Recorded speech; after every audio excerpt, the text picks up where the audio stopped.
So, welcome to Yada Yada Boom. I am super excited to have another opportunity just to chit chat back and forth. Robert and I definitely enjoy this little thing we've got going on. I think it provides a great creative outlet and hopefully some insight for some people. I told I So, told you, Kate, that I really needed this today because I tweaked my back last week and was kind of laying around feeling mopey. I haven't exercised really for a week. I've done a lot of walking, but I didn't exercise, and I'm just feeling sorry for myself. So I decided uh, I needed to get up and do this based on you reminding me at the last minute. well, best part about any time that you're having a mental challenge, a physical challenge that sometimes creates a mental challenge is just get into action because sometimes just sitting back in, we're going to use some language on here. When you sit in your shit, Yeah, you stink.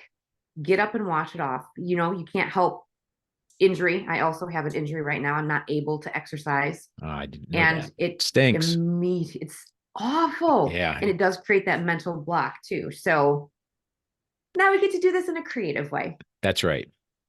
So I am super excited to kind of talk about you more today versus me. I know that last episode we talked a lot about my story. And today I Exactly. just want to kind of see what's going on with you. What is your motivation in the stage of life that you're in right now? And kind of give us some background on you. What really got me going, what got me thinking about what I'd speak about today was two different things. One was AI, and I won't get really deep into that at all. And that was kind of a thread running through everything. AI was everywhere. And, we use AI here to even produce this podcast. The other was personal branding, kind of like your life story, but not really the stories that make up your life. But what is the brand that you want to present yourself? Because in the world of business today, it's much less about marketing products than it is about marketing yourself and what you can do to help customers, clients solve problems. So there was a session on that I found really, really intriguing, and it inspired me to update my LinkedIn. And I used AI to generate a picture that I thought was, now I loved the picture I had up there before, but what I wanted to do was put a picture up that was AI generated and kind of captured some of the elements that I consider my personal brand. So I'll share on the screen here what the personal brand page I came up with, which is my LinkedIn profile. And it says distribution advocate. So my responsibilities are distributors, data guru.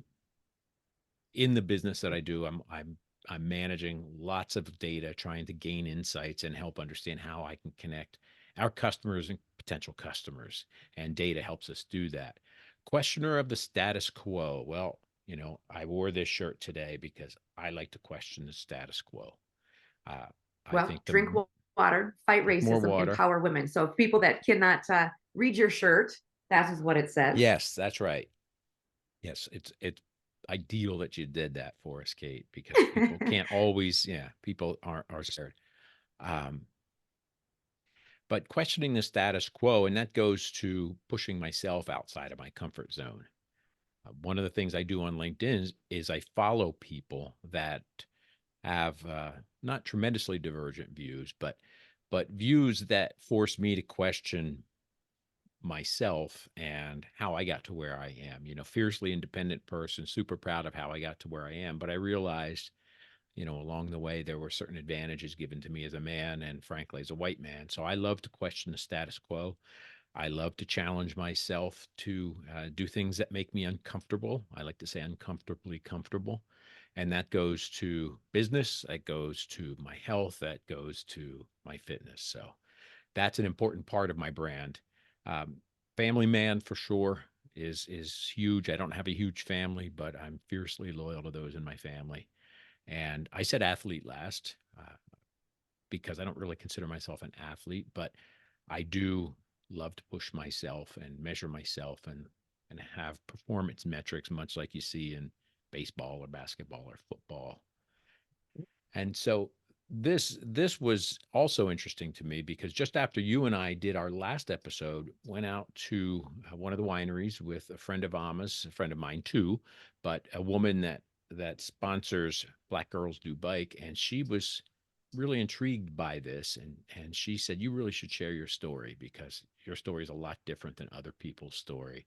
People might not assume that. Early on in life, I was pretty rigid in who I was and how I saw things, and I was damn proud of the fact that I saw everything a certain way, and I thought I knew everything, and I wasn't going to change. I saw me changing as a sign of failure, as a sign of weakness. But I would slowly start to see the world through different lenses when I adopted my kids, which both of them are mixed race. I would later marry Ama, who's mixed race, Filipino and Ghanaian, and I've seen things differently as a result. It's pretty well known that you can't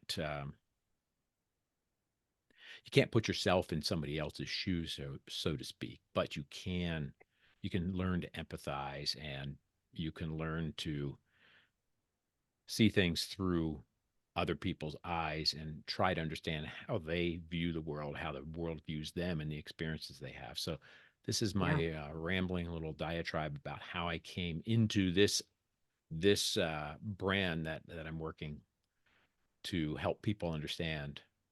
Well, I absolutely love, really, like when you're in the business world where you say, okay, I'm branding a certain way of, a product, but that no longer is a way that we kind of take in those types of things. It really comes down to, okay, who is this company, or what is that driving force behind it? And I think every person actually is a brand. They're their own brand, and it's usually the top five things that they stand for most. So I'm really glad that you identified all five, because when you showed that to me, I was like, oh, Is that is is definitely five something that really I the understand. magic number? Five is the magic number, because when you start getting outside of that, you're really not being authentic to who you are. Those are like the top five things that you are focused in on right now. Interesting. They can change over time, but I think you hit the nail on the head. You showed that to me. I was like, oh, I like this. I like this. Yeah, and it's different because it's different what I've done on LinkedIn because not many people are willing to expose themselves beyond their Right. business I think persona. with LinkedIn, like right when I don't even know how long ago it was, 10 years ago, 12, a while ago when LinkedIn came out, I really didn't understand what it was. And at the time, I didn't have a business. I was stay at home mom. And I'm just like, oh, I don't need this. This is for all my Right. my old cohorts. And now just starting getting back into it, where you're like, okay, I have a lot of people on LinkedIn. I'm like, you know what? That is an avenue that I want to understand and learn. I'm still in the process of just getting Yeah. that set up. But I think it's wonderful to be able to start to recognize that even after the last probably 4 years, how much has changed of this was the business world, this is the home life, and how it's merged kind of over time, where it's really your life. It's just different little aspects and pieces of it. I don't know if you agree with that or not, but Yeah. Yeah, for sure. Because another angle that I'm always pursuing in my quest to challenge myself and question things is where's the workforce going? I'm aging out of the workforce. I have to recognize that right, simple fact. But where's it going and where will it be for my grandson, for instance? And we had a session on that as well. A lot of the younger people are more empathetic. They value work-life balance a lot more than a boomer like I am. We were raised with a certain work ethic, and you show up on time, and you work your 8 hours, and you work extra time when needed, and you're very loyal to your job in many cases. The younger, the zillennials, Gen Z and millennials, and that was a phrase I only learned last week. They're much more empathetic. Again, work-life balance, and they're also looking for things like mental health coverage and other things that a lot of us, when I say us, older white men that are still running businesses, a lot of us are uncomfortable with that. We think it's stupid or unnecessary or it's soft, but that's where it's going. And so I have to challenge myself all the time to think differently and to try to understand what's their viewpoint. yeah, You'll always hear that the next generation is lazy. I heard that when I was growing up, and every generation is always lazy. Their hands are out more, they're more entitled, blah, blah, blah. But I think that's just generationally what we see all the time. So I'm always questioning that. And I want to leave my mark on this industry in a way that allows the next generation to thrive like I did. Yeah. I think it's a huge component to really being able to understand people just on a personal type of a level is asking the questions, starting to see where people are coming from and their point of view, because just because you live and your perspective is it's very internalized. You only see what's out here. And when you start to raise your level of consciousness, saying, okay, but what are they seeing? What are they experiencing? Whether it be, with different races or different age brackets, whatever limits that we have put on just generationally versus, my goodness, let me understand where these younger folks are coming in. Why is that important to them? What are they experiencing that's different than we experience? Because we grew up differently. We didn't have, all of the electronics right at our fingertips or the social media. We had safe places. We went home and it was safe. And if you wanted to get to us, you had to call on a landline and Yep. it had to be between certain hours. And you couldn't do the same things that this new generation. So I've got kids. So looking at my 18-year-old and my 12-year-old, my goodness, how their entire existence has been so different from mine or yours. Because we've got how much do we have between us? 10 years? I don't even I know. don't know. I actually don't know your age. Well, I'll be 47 this month. Well, then, excuse me. Happy March birthday. Why, thank you. 15 years we have between us. 15, so Yeah. 15-year difference between the two of us. Yeah. But truly, it's not a generational gap. Like we get into the same Zoom room today, but we get into the same room and we just start to understand, where are you at in your life? What are you, striving towards? And why is that important to you? And I think that's like incredibly important in the business world. I know it is important in mine. In life coaching and health coaching, I have to understand where they're at and where they want to go and why that's important to them to help them move forward. Do you find the same thing like in your business world? Like, does that help you? Yeah. I think that you're actually walking right into something that I wanted to say. And it's been on my mind to share this with people that are listening to the podcast. And that is one of the reasons I wanted to connect with you and have you as co-host was not only accountability, which I think I already mentioned, but the Mhm. fact that I've seen you at work, if you will, and I know that you don't you don't tell and sell. Yeah. You, I'd say, share and care. And we hear this all the time in our business. We always hear, look, it's not about here's our product and here's the features. Which one do you want to pick for your application? It's really trying to understand our customers, their applications, understanding what their larger business objectives are, and trying to align our products maybe because it's helping them achieve some environmental goals or some cost savings, cost reductions, or carbon reductions. It can be because it's more reliable and safer and helps them keep their shop floor running more safely.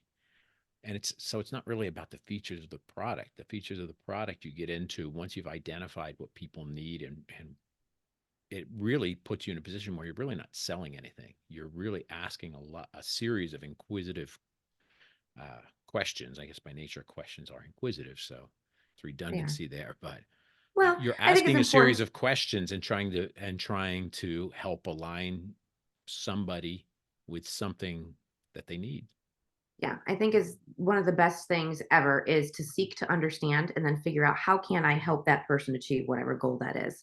Right. So we have those cross lines of you are having products that your company is like, okay, how can we help this company? How can we level up whatever it is that they're trying to do for their baseline? I do the exact same thing with people. What is it that you're looking to do? How can I assist? And what do I have to offer that's going to help you reach those goals?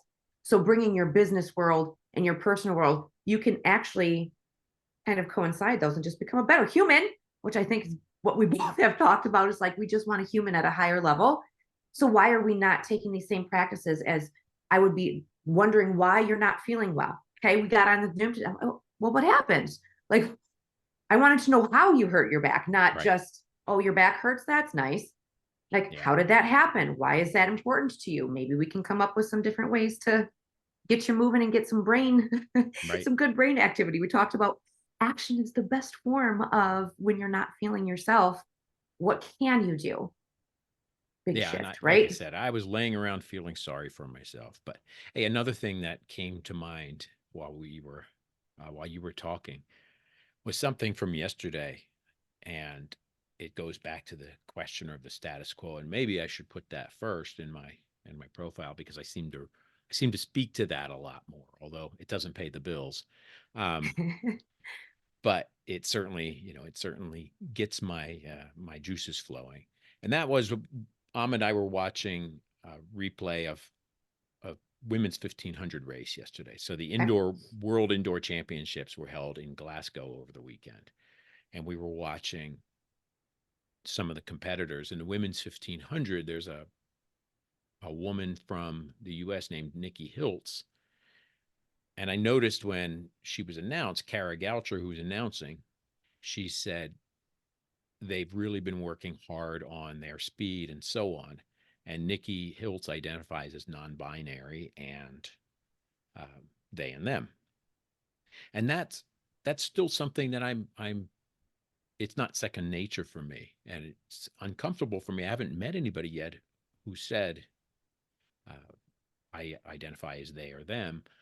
We have friends and ex neighbors whose daughters transition to, I think, non-binary, and identifies as they and them, and has changed his name. Actually, not they and them. I think now he and him, but it's unusual and uncomfortable. And a lot of people get really pissed off about this, Kate. It's like, stop it, uh, and I was called out on a post because I have on my profile Robert Derringer, he, him.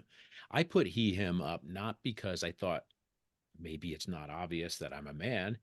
I put it up there because after much resistance, mental resistance mostly, I learned that people that are identifying differently than male female, they see somebody that posts he, him, or she, her as an ally, or at least maybe not an ally, as at least somebody who's safe, who's not going to be harmful to them.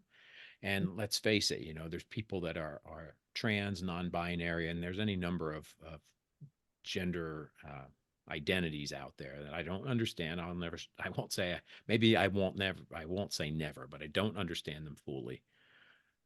But I've learned to be a lot more empathetic and try to understand this. And I found it in uh, heartwarming that Kara Goucher and then Nikki would come in second, and a younger woman from the US came in third, I believe. And the younger woman also referred to Nikki as they. And I thought, well, that's really good that people are aware and doing that, because I changed back to being referred to as by my birth name as Robert. I've been, was born as Robert, but I went by Bob as much of through much of my life. And yet there's people that I'll introduce myself as Robert. They've known me for the years and they will continue to call me Bob. Yep. And I generally say, okay, fine, I don't really care. But I'm starting to think, it came to me this weekend, it's time for me to say, no, I'm Robert. This is how I want to be addressed. So stop calling me Bob. And it's not because I really care about myself, but it's because people tend to do what's comfortable for them. If I ask to be called Robert, it's not that much of a challenge to call me Robert. So stop calling me Bob, because if somebody says, I want to be referred to as they, or not as young man, maybe as they, um, that person should honor that. And it really pisses a lot of people off. And some dude on a LinkedIn post got really agitated with me, and I let him sit and stew because I don't really care.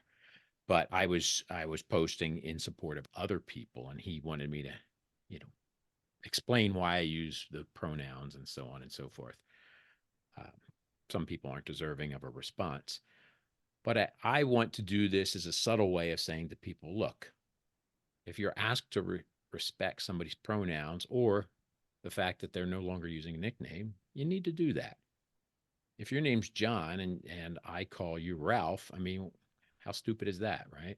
And if I keep calling you Ralph and you say my name's John, then that's pretty stupid on me after a while. So from now on, and doing this podcast helps me think of things like this, I'm going to make Keep it things on a clear. different level. Well, I have always called you Robert. So when you say the Yeah. word Bob, I'm like, who's Bob? Because I don't associate you with a Bob. Same That's what thing for Amma me. told You, me. Yeah, when yeah, she met it's me. just weird. You're Robert. You're not Bob. Yeah, I'm Kate. My full name is Katie.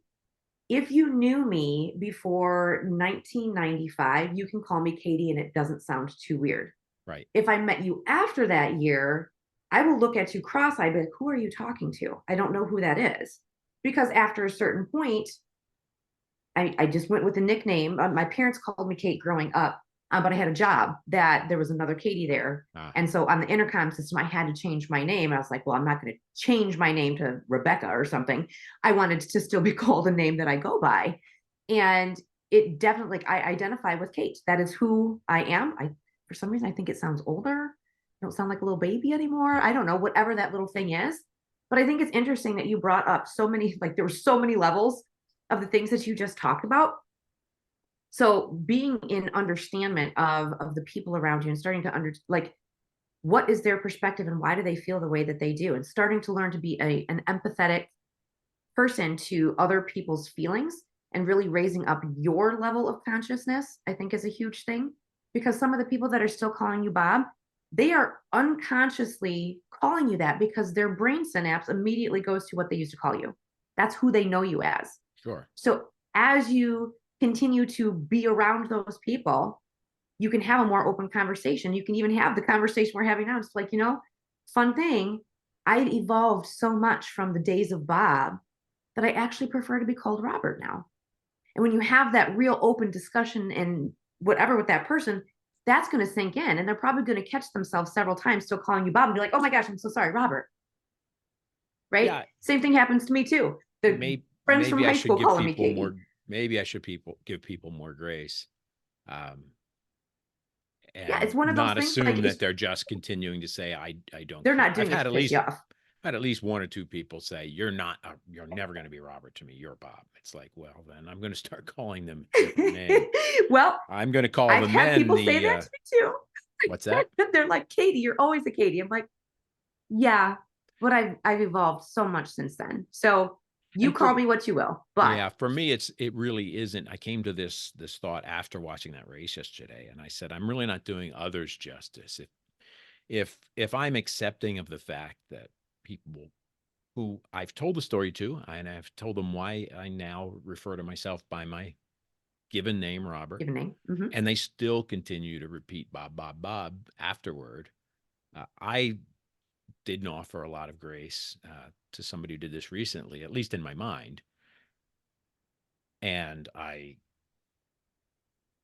think that this person is doing it because they just don't want to refer to me as Robert and they want to do things Yep. their way and never change. I probably should give people more grace. Like you said, it may just be it's so hardwired into the brain that it's not Yeah. even obvious. When you Even really start to understand the way that the brain works and how it is constantly always is automizing so many different things. And so when you have automized calling you Bob, we're just going to take this as an example, their brain doesn't slow down or identify that there's a stop point. So this is what I do is I work with people with their habits. So it's all their neural pathways are so stuck in the yeah, old way that we have to slow it down. And there's going to be trial and error. yeah, Some for people are sure. cognizant enough to work on it and some people are not. So even just like with the name thing, just be like, okay, well, you can still work with them on it, or you can identify just like, okay, this is not a place that I'm going to waste my time and brain space. They're going to be whoever they're going to be. I just might not respond when they call me Bob because not who I am. They either come along or they don't. Well, I'll let you know how this journey goes in I'm terms of excited to hear that. Yeah. correcting people and if they're open to being corrected multiple times or what dialogue comes up. It's kind of, I have to completely offside. So the word anyway is always anyway. It's not anyways. I don't know what you say, but anyways is not a word. It's not a word. Yeah. I think And I so say I will, anyway, okay, but I might good. say Because anyways. I think I say if you say anyway. anyways, I probably will correct you. Um, and it's like with my kids, there's the cold that I try not to Ah, show that I have. Um, like with the kids when they conjugate a verb incorrectly. And so I'll repeat it back to them and I'll do it the correct way. at first they don't get it until all of a sudden you're correcting it all the time. Like, oh, whatever. And they get all upset until they start correcting themselves while they're saying it. They're like, oh, and they correct themselves. And then all of a sudden they're starting to use it correctly again. So all that brain, it's so much fun. But I know that we completely are off all the things that we are going to talk about, but you just like starting to be empathetic of people of difference. I think this is a great topic, probably one that we could talk for an entire episode on.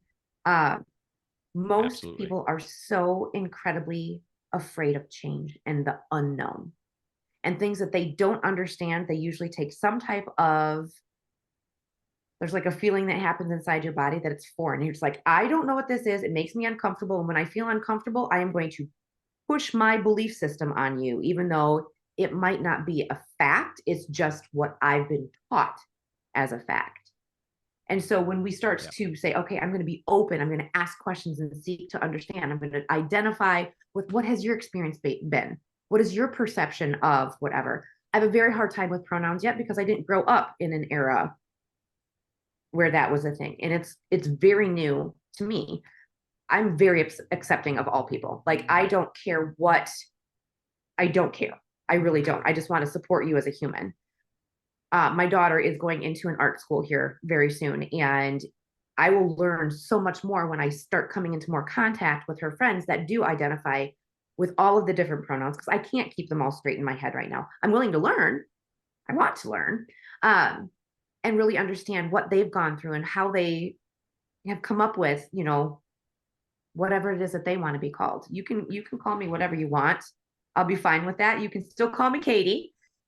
I might not respond to it. Yep. I'm not going to take offense to it, but it's just kind of nice to be able to learn and be able to grow and understand where other people are coming from. I will forever a day call you Robert. Thank you. That's been the new brand for 13 years now. I enjoy the new branding. This has been mine for a while too.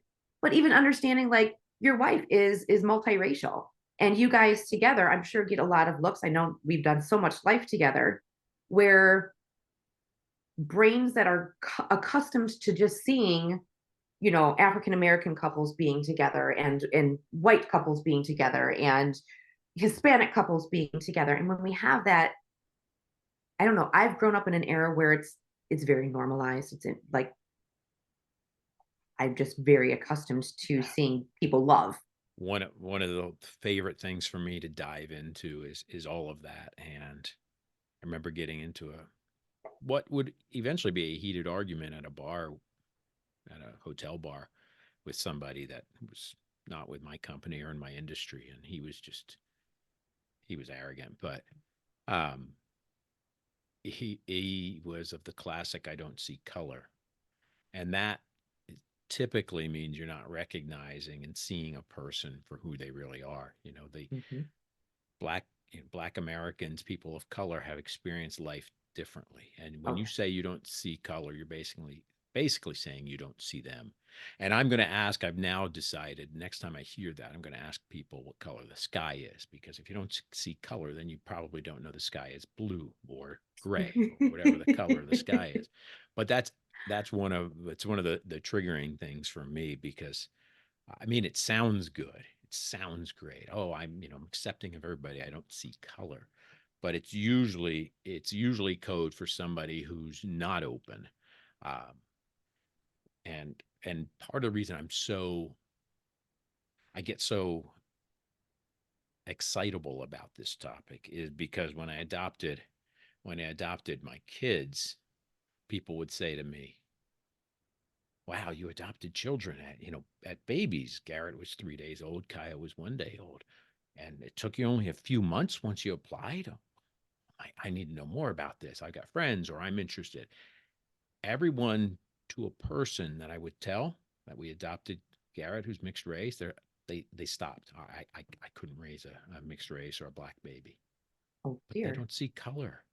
I mean, come on. Mm. You don't see color, Yeah. but you couldn't do that. This is definitely a topic of conversation for another episode, because some of it is underlying of, it could just be, this is what I'm saying, but it's not what I mean. When you say those words, I don't see color, because of course you see color. Like, you see race. When you see something, you see gender, you see how people dress, like all of that is input into your Right. brain. But oh goodness, we should probably not start on this one today. Yeah. We'll save this one We'll because save it this. is a deep talk. It is a Yeah. deep topic. It makes some people really agitated. And I do Mm-hmm. know, there's always I'll find this YouTube video and share it sometime. Uh, but it was a TED talk.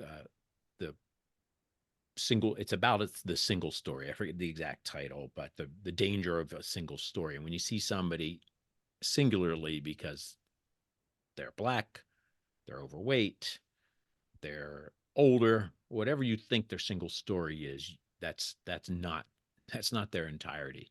No. And there's a major risk to that. So when you say something like, like I just did, that somebody doesn't see color, it's kind of a code, that's not necessarily fair. Um, it can lead, you can ask some more inquisitive questions. This is where we started There this we go. episode. Yes. You can ask more inquisitive questions. And this gentleman, he was of a certain political stance that all the other code words and culture war issues were at the tip of his tongue. And so it was clearly a person who harbors support of a racist belief system. So That's unfortunate. It yeah, makes me sad so when you and encounter that, but yeah. many of them do. They don't realize it. They see racism as being mean to people. That's the extent of racism. You're mean to somebody. You're not nice to. You call them names, but racism for me extends beyond all of that into the structural fabric of this country, and that's a really deep topic, and It's a that is very deep, actually I what think we should. we were talking about at the winery, about how I've come to these beliefs, and I'll leave it at this, Kate. People will say there's proverbs, I suppose, and you'll find memes on Instagram and wherever that'll say something like, when somebody travels the world, they open up and become, more open, more empathetic. And I say, yeah, I've seen that for myself for sure, but it's only because I was willing to be. It's only because I was willing to be open. I've traveled with people into Europe, into Mexico, and they just harbor this. I want to go home. I want to have a steak. I just want to talk English, and I don't want to gain anything from this experience. So it's always about being open and being able to question what's around you, question yourself. And I think, this whole line of discussion really blends well into the business world, because if you can question you at your core, you can ask the types of questions of your customers about their products, their applications, their needs, your clients in terms of their health journey. You can ask meaningful questions if you're Yes. used to asking yourself the same questions. Yeah. If we're going to take that and just round it out and bring it back to that very, very beginning of when something arises, first turn that mirror on yourself and do some introspection of, okay, what can I do better in whatever the situation is? And then when you have that person in front of you, you're a lot easier able to ask the questions of how can, what's going on with you and how can I serve you? Right. So bringing that all the way full circle, business, health, life, all the things. I think that this is a great place for us to kind of say, hey, Yes. I hope this helped somebody in some way. Well, If not, it was we will fun to post talk. all the links to the videos. We'll have the introductory video, of course, and the full video on YouTube. And I'll sign off then saying, incrementally better, one thought at a time, one word at a time, one action at a time, and one day at a time. Absolutely. Awesome. Thanks, Robert. Okay. Take care. Nurse that cold and be well. Thanks. Bye.